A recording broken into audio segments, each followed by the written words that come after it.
अच्छा, अगर इसी तरह से हम लोग आगे चलें, हम लोग कुछ कन्वर्जन फंक्शंस देख लेते हैं कि अगर हम लोग टू डेट या टू चार्ट डेट टाइप हम लोग कैरेक्टर में कन्वर्जन करना चाहें या किसी कैरेक्टर टाइप को कन्वर्ट करना चाहें नंबर में, हम लोग किस तरह से कर सकते हैं। ठीक है, तो हमारे पास फंक्शंस है टू अंडरस्कोर चार। अच्छा, हम लोग करते क्या है, कैरेक्टर टाइप के अंदर हम लोग अगर डिफाइन कर होते हैं तो हमारे पास फायदा ये होता है कि डेट को हम लोग किसी और फॉर्मेट के अंदर डिस्प्ले करा सकते हैं। लेट सपोज हर एम्प्लॉय की हाई डेट मैं डिस्प्ले करा रहा हूँ किसी दूसरे फॉर्मेट के अंदर। ठीक है, और मैं कहता हूँ कि सिर्फ और सिर्फ उसका मंथ और वो शो होना चाहिए, ईयर शो होना चाहिए। तो मैं किस तरह से करवा सकता हूँ, मैं ऐसे करवा सकता हूँ कि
तो हर एम्प्लॉय का मंथ ऑफ हायर और उसका ईयर मेरे पास सामने डिस्प्ले हो रहा है।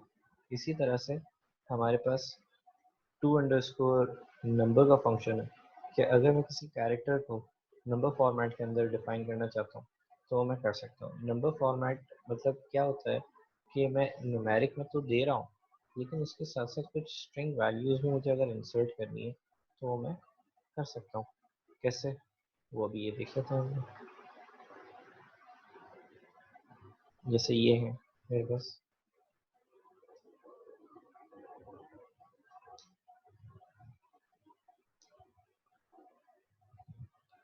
मैंने क्या किया, मैंने सैलरी को टू नंबर के साथ करके मैंने कहा कि $100, जितने 100 है उसके साथ डॉलर्स लगाते चले जाओ, वैल्यूज के साथ $100 लगाते चले जाओ। तो ये क्या होगा, अभी आउटपुट अगर आप चेक करो तो हर चीज़ के साथ मेरे पास क्या होता चले जा रहा है, प्लस होता चले जा रहा है, $100 ऐड होते चले जा रहा है। क्लियर, हर सैलरी के अंदर $100 ऐड होते चले जा रहे हैं। ठीक है, इसी तरह से मैंने क्या करना है, अगर मेरे पास $100 किसी ने भेजे हैं और मुझे ऐड करना है तो मैं इस तरह से कर सकता हूँ। मुझे डेट फॉर्मेट को कन्वर्ट करना है तो मैं वो भी टू डेट, मतलब किसी ने मुझे स्ट्रिंग फॉर्मेट दिया है लेकिन मैं उसको डेट के फॉर्मेट के अंदर चेंज करना चाह रहा हूँ।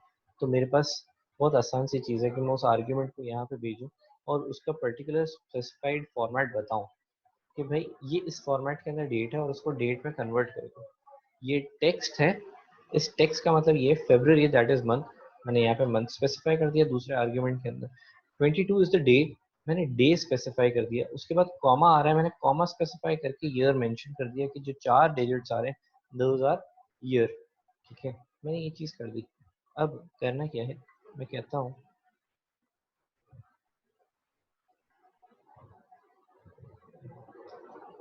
करना ये है, बहुत सिंपल सी चीज़ है। तो एक कैरेक्टर चीज़ है तो मैं उसको सिंगल कोट से ना मेंशन करूँगा, सिंगल कोट में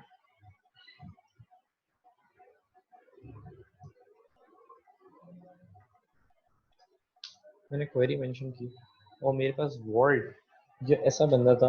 अच्छा, ओरेकल का एक प्री डिफाइंड फॉर्मेट होता है। ठीक है, ओरेकल का जो प्री डिफाइंड फॉर्मेट है ना वो ये वाला नहीं है, February 22 1981, ये इसका प्री डिफाइंड फॉर्मेट नहीं है। प्री डिफाइंड फॉर्मेट कौन सा है, दिस वन 22 February 81। ठीक है, ये प्री डिफाइंड स्टैंडर्ड फॉर्मेट है इसका डेट मेंशन करने का। तो अगर मेरे पास कोई किसी और फॉर्मेट के अंदर डेट एज इनपुट आ रही है और मैं उसको मैच करना चाहता हूँ तो मुझे पहले उसको डेट फॉर्मेट के अंदर, स्टैंडर्ड डेट फॉर्मेट के अंदर कन्वर्ट करना जरूरी है, तभी वो मैच ऑपरेशन परफॉर्म कर सकेगा। फॉर दैट पर्पज मैं टू डेट का फंक्शन यूज करता हूँ।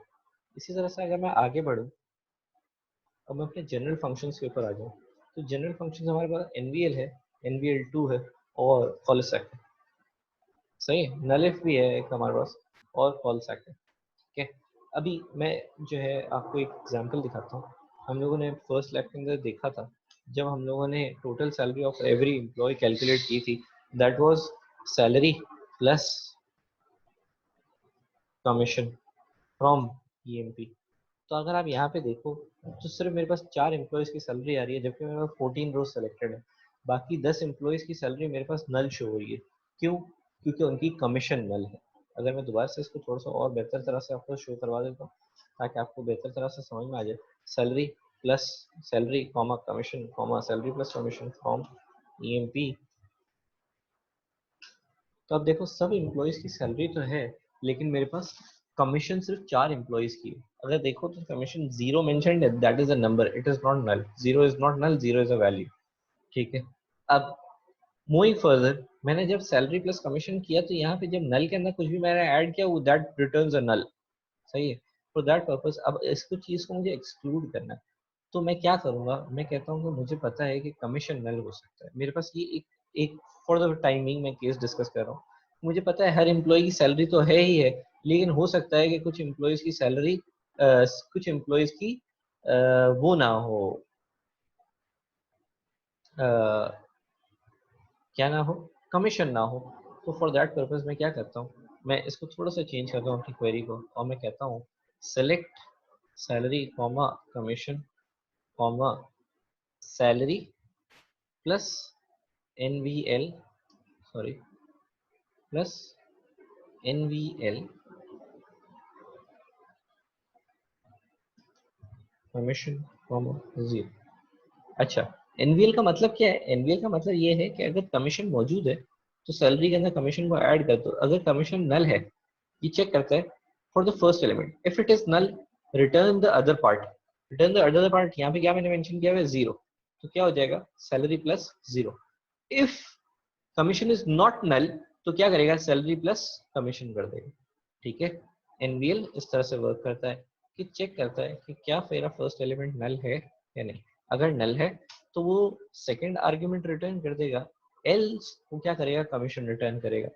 देखो क्या हुआ, यहाँ पे कमीशन नल है। फर्स्ट एम्प्लॉय के ऊपर अगर आप देखो तो 800 सैलरी है, बट उसकी कमीशन नल है, तो उसने क्या रिटर्न किया? 0, क्योंकि we can see there is no effect on the salary.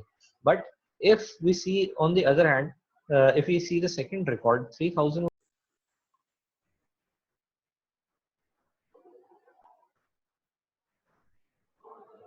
अगर मैं रिटर्न आउटपुट देखूं इसका, तो वो क्या है? 3300।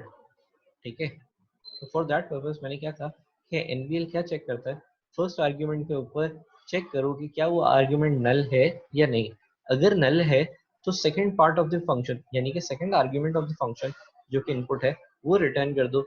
Else if it is not null तो एग्जैक्टली वही चीज, उसी एट्रीब्यूट की वैल्यू रिटर्न कर दो। ठीक है, ये चीज हमने देख ली। अब अगर हम लोग देखें तो हमारे पास दूसरी चीज क्या है? हम लोग नल एनवीएल2, एनवीएल2 और एनवीएल के अंदर फर्क क्या है? एनवीएल और एनवीएल2 के अंदर फर्क ये है कि अगर, अच्छा, एनवीएल2 के अंदर ना हम लोग 3 एक्सप्रेशंस भेजते हैं। ठीक है, एनवीएल के अंदर ज्यादा से ज्यादा लिमिटेशन ये है कि हम लोग 2 आर्गुमेंट्स भेज सकते हैं। एनवीएल2 के अंदर हम लोग क्या कहते हैं? एनवीएल2 हमारे पास ये कहता है कि if expression 1 is not null तो एक्सप्रेशन 2 को रिटर्न कर दो, और इफ एक्सप्रेशन 1 इज नल तो एक्सप्रेशन 3 को रिटर्न करो। सही है, अगर नल है तो क्या करना है, और अगर नल नहीं है पहला आर्ग्यूमेंट तो क्या करना है? मतलब आर्ग्यूमेंट तो चेक हो गया, लेकिन आर्ग्यूमेंट की बिहाफ पे आपको जो भी एक्शन परफॉर्म करवाना है वो आप करवा सकते हो। एनवीएल में क्या हो रहा था कि अगर तो मेरे पास एनवीएल कमीशन नल है तो सेकंड आर्ग्यूमेंट रिटर्न होता ना, मेरे पास ऑप्शन नहीं है कि मैं कोई दूसरी चीज कर सकूं। लेकिन अगर नल नहीं है तो मेरे पास कोई भी ऑप्शन नहीं है, मैं कुछ नहीं कर सकता। अगर नल नहीं है तो वही वैल्यू रिटर्न होगी। एनवीएल2 आपको क्या फंक्शनलिटी प्रोड्यूस करके दे रहा है कि अगर नल है तो क्या करना है आप डिसाइड करो, अगर नल नहीं है तो भी क्या करना है वो भी आप ही डिसाइड करो, वो अपनी तरफ से नहीं करेगा। तो अब इसको अगर मैं यूज करूं तो मैं कहता हूं कि भाई जिन लोगों की कमीशन मौजूद है लेट सपोज मैं NVL2 यूज करता हूँ, मैं कहता हूँ if salary plus NVL2 commission, if commission is not null, if commission is not null, तो मैं क्या कहता हूँ कमीशन के अंदर 100 ऐड करके दे दो, इफ कमीशन इज नल तो सबको 100 दे दो, ठीक है। मतलब मैं बोनस दे रहा हूँ। बोनस किस तरह से दे रहा हूँ कि सॉरी, मैं बोनस दे रहा हूँ, जिन लोगों का कमीशन नल है उनकी सैलरी के अंदर 100 ऐड कर दो, और अगर किसी का सैलरी है कमीशन है तो उसकी सैलरी के अंदर 100 ऐड करो और कमीशन भी ऐड कर दो, ठीक है। तो मैंने क्या किया, कमीशन के अंदर 100 ऐड कर दिए। अब अगर देखो तो क्या हो रहा होगा,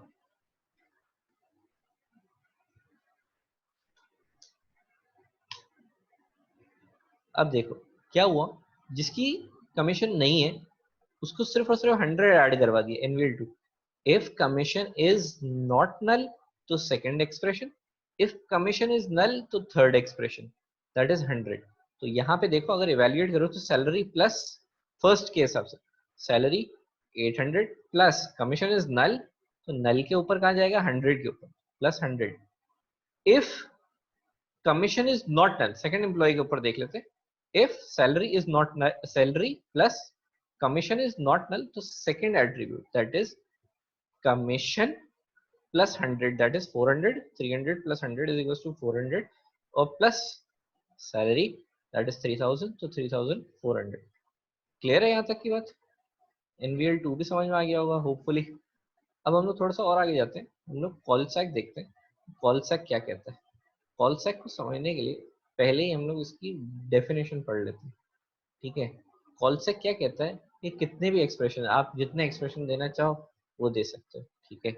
ये चेक क्या करेगा, ये चेक ये करता है कि जहां पे फर्स्ट नॉट नल इवेल्युएट हो, जहां पर फर्स्ट नॉट नल इवेल्युएट होगा ये उस चीज को रिटर्न कर देगा।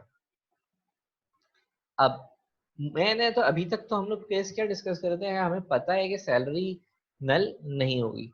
अब अगर मैं ये कहूँ कि कुछ एम्प्लॉयज ऐसे हैं कि जो सैलरी पे हैं, कुछ एम्प्लॉय ऐसे हैं जो सैलरी प्लस कमीशन पे हैं, और कुछ एम्प्लॉयज ऐसे हैं जो सिर्फ कमीशन पे हैं, ठीक है। अब मेरे पास तीन कैटेगरीज है, सैलरी, सैलरी प्लस कमीशन और सिर्फ कमीशन। तो ऐसा भी हो सकता है कि कुछ एम्प्लॉयज की सैलरी नल हो और सिर्फ उनकी कमीशन हो। तो दैट पर्पज मैं क्या करता हूँ, मुझे टोटल सैलरी रिटर्न करवानी है। तो अब मेरी क्वेरी किस तरह से चेंज हो जाएगी, select salary comma commission comma call कॉलसेक, कॉलसेक की स्पेलिंग है कॉलसेक, ये भी दिया है। अच्छा, कॉल कॉलसेक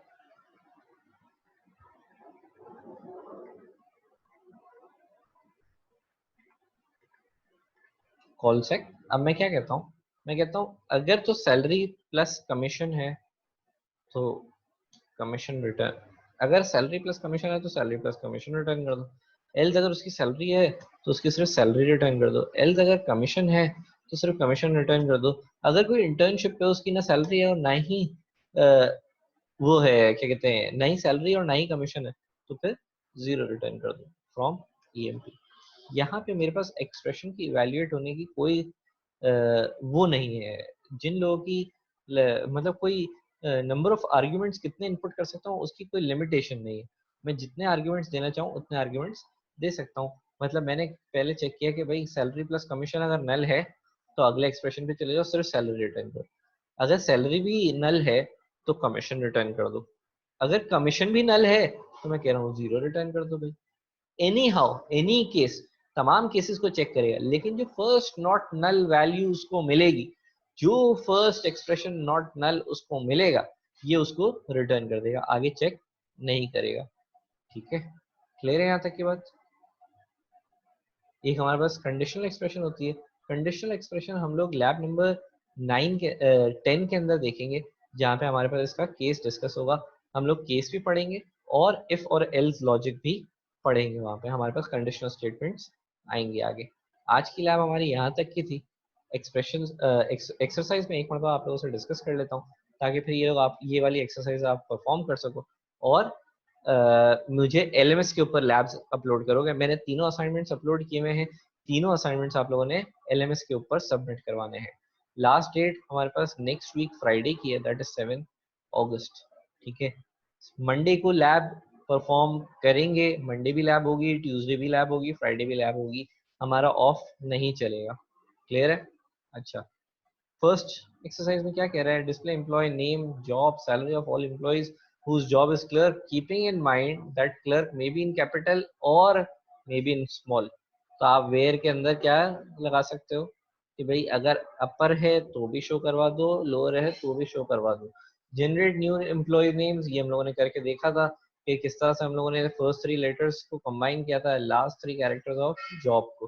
ठीक है, ये आप लोगों ने करना है। Generate new job for employee by changing letter E and A, that means replace हमें यूज करना है। Display employee name and total years in department, अगर मुझे एक एम्प्लॉय के टोटल ईयर्स निकालने हैं तो मैं क्या यूज कर सकता हूँ।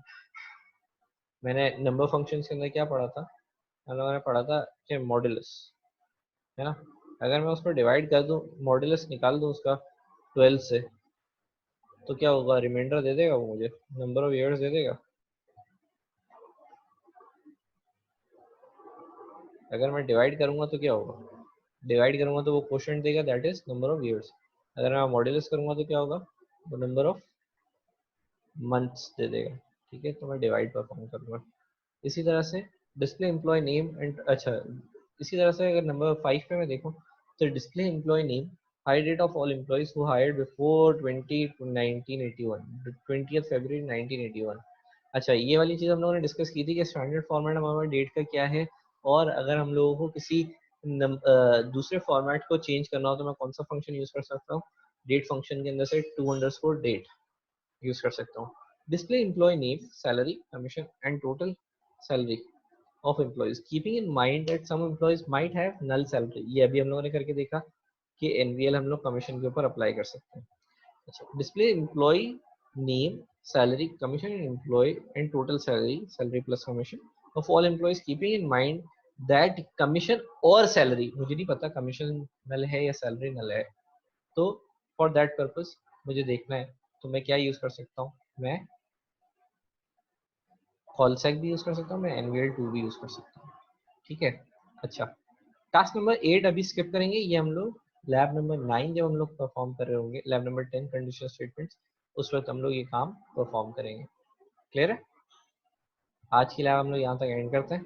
रिकॉर्डेड लेक्चर्स भी इंशाल्लाह मैं क्या कहते हैं आपके LMS के ऊपर अपलोड कर दूंगा। किसी का कोई क्वेश्चन है तो मुझसे पूछ लें, चैट में लिख दें क्वेश्चन, तो फिर मैं उसका आंसर कर देता हूँ।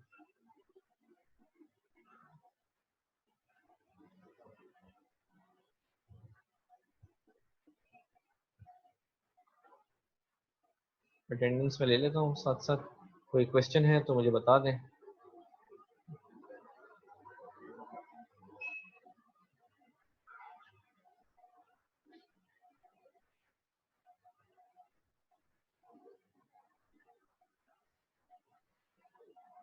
बेटा कोई क्वेश्चन है? नहीं है तो वो भी बता दें। ग्रुप वगैरह नहीं बन सकता? बन सकता है बेटा, आप लोग सब अपने अपने ईमेल, मतलब मुझे एक ईमेल कर दो अपने फ़ोन नंबर्स, तो मैं एक व्हाट्सएप ग्रुप बना देता हूँ। बिल्कुल बन सकता है व्हाट्सएप ग्रुप। आप लोग सबके सब मुझे ईमेल कर दो, मेरी ईमेल मैं चार्ट में लिख देता हूँ आप लोगों को। तो आप लोग मुझे ईमेल कर दो, मैं उसका एक व्हाट्सएप ग्रुप बना देता हूँ।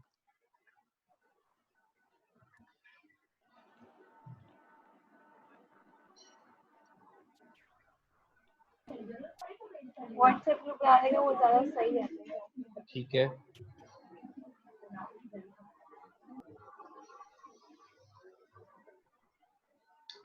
उसके ऊपर सब अपने अपने कॉन्टैक्ट नंबर्स मुझसे डिटेल शेयर कर लें, तो मैं एक व्हाट्सएप ग्रुप बना लूँगा जिसके अंदर आप लोग सबको मैं ऐड कर दूंगा। ठीक है, हम लोग वहाँ पे डिटेल शेयर कर सकते हैं। क्लियर है? सबको चार्ट में मिल गया होगा डेफिनेटली। ईमेल पे अपने कॉन्टैक्ट्स मुझसे डिस्कस शेयर कर लें, तो मैं आप लोग सबको वहाँ पे ऐड कर लूँगा। आमना सिद्दीकी मौजूद हैं, हुमाम राहील मौजूद है।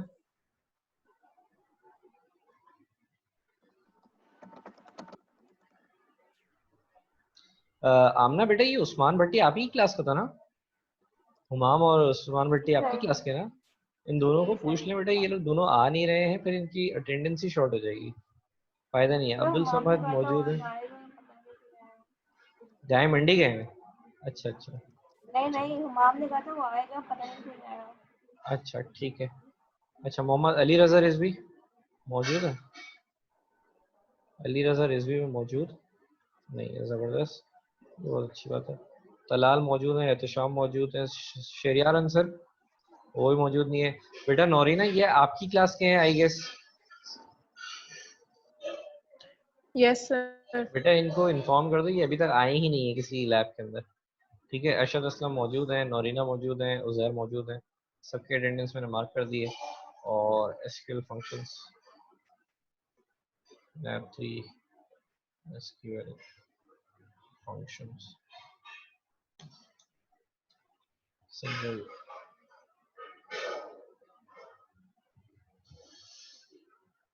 ठीक है बेटा, एंड करते हैं हम लोग लैब आज की, और इंशाल्लाह मंडे को दोबारा से लैब होगी ऑन इट्स स्पेसिफाइड टाइम, ठीक है?